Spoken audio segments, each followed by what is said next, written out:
آج میں پڑھ رہا ہوں ریبا شاہد کے ناول کرائم پارٹنرز کی قسط نمبر 1۔ یہ ہے شاہ ولا جہاں کل 11 افراد رہتے ہیں۔ اس ولا میں صرف مصطفیٰ شاہ کا حکم چلتا ہے۔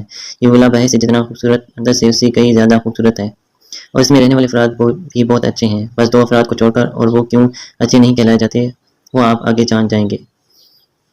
صبح سویرے وہ دونوں آہان کے منہ کو پینٹنگ بورڈ سمجھے اور اس کے سر پر پینٹ برش لیے کھڑے تھے۔ ڈن۔ اس کے منہ پر اپنی صلاحیتوں کو آزما کر دونوں نے تالی ماری۔ چلو جلدی سے کرو، اب تم چھپ جاؤ، اذلان نے حریم کو کہا۔ حریم کمرے سے باہر جا کر کھڑی ہو گئی۔ بھائی جلدی اٹھ، اذلان نے اسے بری طرح سے جھنجھوڑ ڈالا۔ کیا ہو گیا، قیامت آ گئی ہے کیا؟ آہان بڑبڑایا۔ یہ ہے آہان، انتہائی سلجھا ہوا سیدھا سادہ سا لڑکا، قد تقریباً 6 فٹ، کسوٹی جسم، سیاہ آنکھیں اسے دلکش بناتی تھیں۔ ہاں تیرے لیے شاید آ گئی ہے۔ الوشہ کو پتہ نہیں کیا ہو گیا ہے یار، ہوش میں نہیں آ رہی، اذلان نے فل ڈرامائی انداز میں کہا۔ اور یہ ہے اذلان، آہان کا جڑواں بھائی، دیکھنے میں تو ہو بہو آہان کی طرح ہے، لیکن حرکتوں میں بالکل بھی نہیں۔ سب کو تنگ کرنا، ہر کام بگاڑنا اس کا کام ہے۔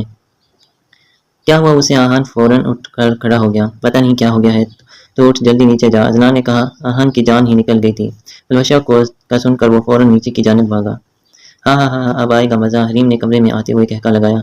یہ ہے حریم، اذلان کی پارٹنر، عمر میں تو اس سے 1 سال چھوٹی ہے، لیکن شیطانی کاموں میں دماغ اذلان سے بھی تیز چلتا ہے۔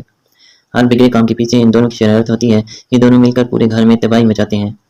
گورا رنگ، ڈارک براؤن کندھے تک آتے سلکی بال، بڑی بڑی آنکھیں اور گال پر پڑتا ڈمپل اس کی خوبصورتی میں اضافہ کرتا تھا۔ پارٹنر تیار ہو جاؤ، آئینہ لے کر، اذلان نے آئینہ سے اسے تھمایا۔ آہان نیچے بھاگتا ہوا آیا۔ پلوشہ ابھی اس نے اتنا ہی کہا تھا کہ سامنے نظر پڑی تو بالکل صحیح سلامت بیٹھی چائے پی رہی تھی۔ پلوشہ نے مڑ کر اسے دیکھا تو اس کی ہنسی چھوٹ گئی۔ ہنس کیوں رہی ہو؟ آغا جان نے پلوشہ کی نظروں کا تعاقب کیا تو آہان کو دیکھ کر ان کی بھی ہنسی چھوٹ گئی۔ لاؤنج میں سب کی ہنسی کی آواز گونجنے لگی۔ یہ سب ہنس کیوں رہے ہیں؟ آہان سوچنے لگا۔ پلوشہ تم ٹھیک ہو؟ آہان نے سب کو نظر انداز کر کے پوچھا۔ ہاں میں ٹھیک ہوں، بٹ تمہیں کیا ہوا ہے؟ کیا حال بنا رکھا ہے تم نے؟ پلوشہ نے ہنستے ہوئے کہا۔ کیسا حال؟ آہان الجھا۔ یہ لیجیے، حریم نے پیچھے سے آ کر آہان کو آئینہ تھما دیا۔ آہان نے آئینے میں اپنا چہرہ دیکھا تو اس کی چیخ نکل گئی۔ اس کے پورے چہرے پر جگہ جگہ کلر لگا ہوا تھا، دونوں گالوں پر لال کلر کا پینٹ کیا ہوا تھا، اور ہونٹوں پر پرپل کلر کی لپسٹک، بالوں میں بچوں کی طرح پونی باندھ رکھی تھی۔ اذلان، حریم، ابا، آہان زور سے چیخا۔ حریم نے دونوں ہاتھ کانوں پر رکھے اور اوپر بھاگ گئی۔ ارے کیا ہوا بھائی؟ اذلان نے لاؤنج کے باہر کھڑے کھڑے کہا۔ تیری تو، آہان اس کے پیچھے بھاگا۔ تجھے میں چھوڑوں گا نہیں، آہان نے اس کے پیچھے بھاگتے ہوئے کہا۔ سب ان دونوں کو دیکھ کر ہنس رہے تھے۔ پکڑ تو لو پہلے جوا بھائی، اذلان ہانک مارتا ہوا بولا اور لان کی طرف بھاگ گیا۔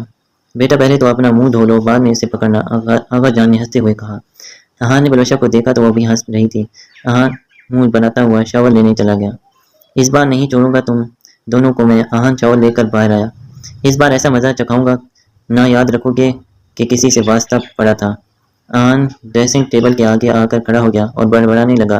آہان کی نظر بیڈ پر بیٹھی پلوشہ پر پڑی۔ کیوں آئی ہو؟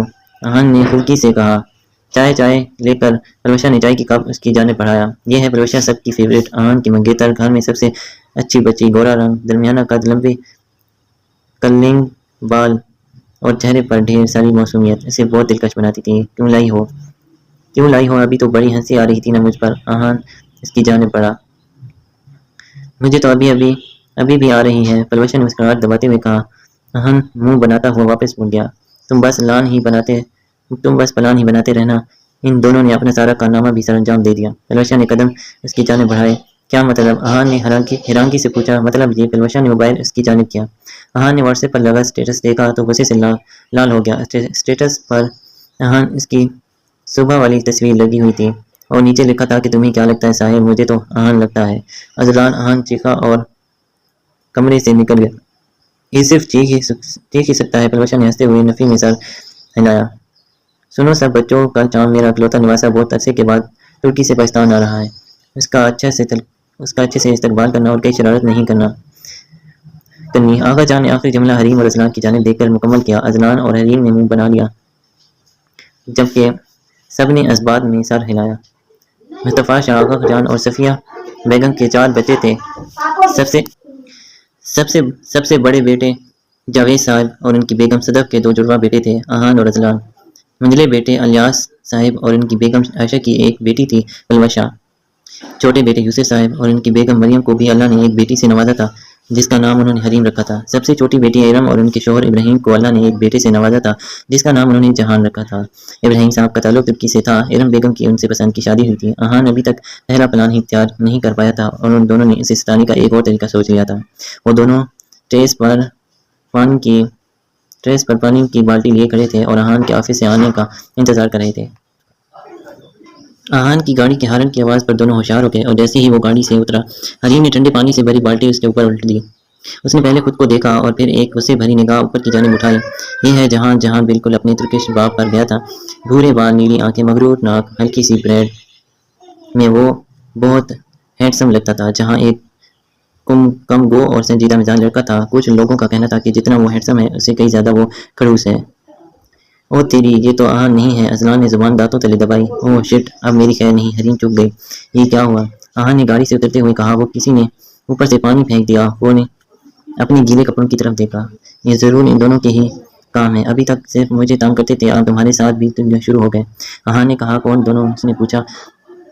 جن کے بارے میں بتایا تھا میں نے، کرائم پارٹنر۔ اہان بولا۔ Crime partner? وہ ہنسا۔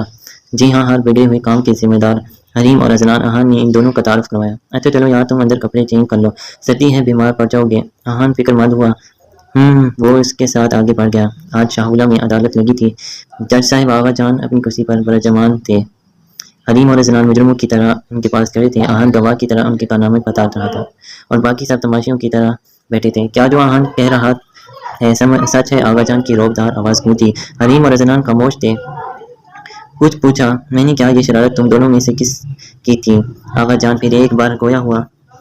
اس کے دونوں نے ایک دوسرے کی جانب انگلی اٹھائی۔ مہمانوں کا اس طرح استقبال کیا جاتا ہے؟ میں نے پہلے ہی کہا تھا کہ کوئی شرارت نہیں ہونی چاہیے۔ آغا جان بولے۔ ہمیں کیا پتا تھا کہ یہ ہے؟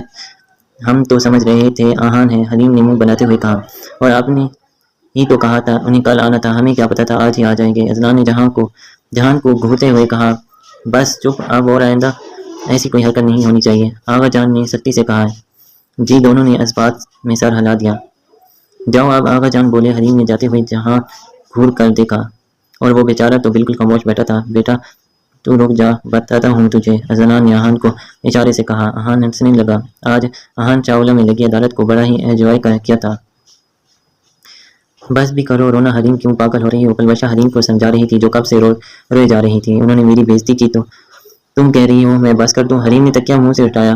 تمہاری عزت کب ہے؟ بےعزتی اس کی ہوتی ہے جس کی کوئی عزت ہو۔ پلوشہ ہنسنے لگی۔ میں تمہیں چھوڑوں گی نہیں۔ حریم جنگلی بلی کی طرح اس پر جھپٹی۔ اللہ اللہ کرو لڑکی، ابھی میری شادی بھی نہیں ہوئی، مجھے مار رہی ہو؟ پلوشہ نے اسے خود سے ہی دور کر دیا۔ یار، حریم بیڈ پر گرنے والے انداز میں لیٹ گئی۔ کیا ہو گیا؟ تمہاری بےعزتی کو پہلی بار تو نہیں ہوئی جو اتنا سوگ منا رہی ہو؟ پلوشہ نے بیڈ پر بیٹھتے ہوئے کہا۔ وہ تو بس غلطی سے اس پر گر گیا پانی، اور آغا جان نے اس کی وجہ سے مجھے ڈانٹا۔ میں اسے چھوڑوں گی نہیں۔ حریم دانت پیس کر بولی۔ کیا مطلب؟ پلوشہ کو اس کے ارادے ٹھیک نہیں لگے۔ مطلب پتہ لگ جائے گا۔ اذلان کہاں ہے؟ حریم کے لبوں پر شیطانی مسکراہٹ نے گھر کر لیا۔ تم کیا کرنے والی ہو؟ دیکھو اب کچھ مت کرنا، آغا جان غصہ ہو جائے گے۔ ان کے اکلوتے نواسے کو اب تنگ کرنے کی کوشش کی تو پلوشہ نے اسے آغا جان کی بات یاد دلائی۔ تم آرام کرو، ایک کام کرو، سو جاؤ، تھک گئی ہوگی نا، بہت کام کرتی ہے۔ میری بہن سو جا اب۔ حریم نے اس کا سر تکیے پر رکھا اور اس کو چادر اڑا دی اور خود کمرے سے بھاگ گئی۔ اوف، یہ لڑکی نہیں سدھرے گی۔ پلوشہ نے اپنا سر پیٹ لیا۔ میں نے کھانا کھا لیا، اب میں جا رہی ہوں سونے، مجھے کوئی تانگ مت کرنا۔ حریم نے کھانے کی ٹیبل سے اٹھتے ہوئے کہا۔ حریم نے اذلان کو اشارہ کیا لیکن وہ کھانے میں مگن تھا۔ حریم نے ٹیبل کے نیچے سے اس کے پیر پر زور سے پیر مارا۔ آؤچ! اذلان چیخا۔ کیا ہوا؟ حریم نے چہرے پر مسکراہٹ سے سجا کر پوچھا۔ کچھ نہیں۔ اذلان نے حریم کو غصے کھا جانے والی نظروں سے دیکھا۔ اٹھو بھی اب، حریم نے اشارے سے کہا۔ میں بھی چلا، گڈ نائٹ۔ اذلان نے اسے گھورتا ہوا اٹھ گیا۔ اتنی زور سے پیر مار دیا، انسان ہو یا جانور؟ اذلان نے اس کے ساتھ ساتھ چلتے ہوئے کہا۔ اتنا کھاتے ہو، انسان ہو یا جانور؟ حریم نے مسکراتے ہوئے پوچھا۔ اذلان اسے گھور کر رہ گیا۔ پہلے تو غلطی سے گر گیا تھا نہ پانی جس پر تم نے ہمیں ڈانٹ پڑوائی، اب کرنا شوق سے شکایت، اب مزہ آئے گا جہان صاحب۔ حریم اور اذلان دور کھڑے اس کے آنے کا انتظار کر رہے تھے۔ جہان سیڑھیاں عبور کرتا ہوا کمرے تک آیا۔ اندر جانے ہی لگا تھا کہ اس نے تھوڑے سے فاصلے پر کھڑے حریم اور اذلان کو دیکھ لیا۔ چونکہ اہان راستے میں ان دونوں کی حرکتوں سے اسے واقف کر چکا تھا، اسی لیے اس نے ابھی اندر جانا مناسب نہ سمجھا۔ وہ اپنے آس پاس کچھ ڈھونڈنے لگا۔ کیا ڈھونڈ رہا ہے یہ؟ اندر جانا، اذلان بڑبڑایا۔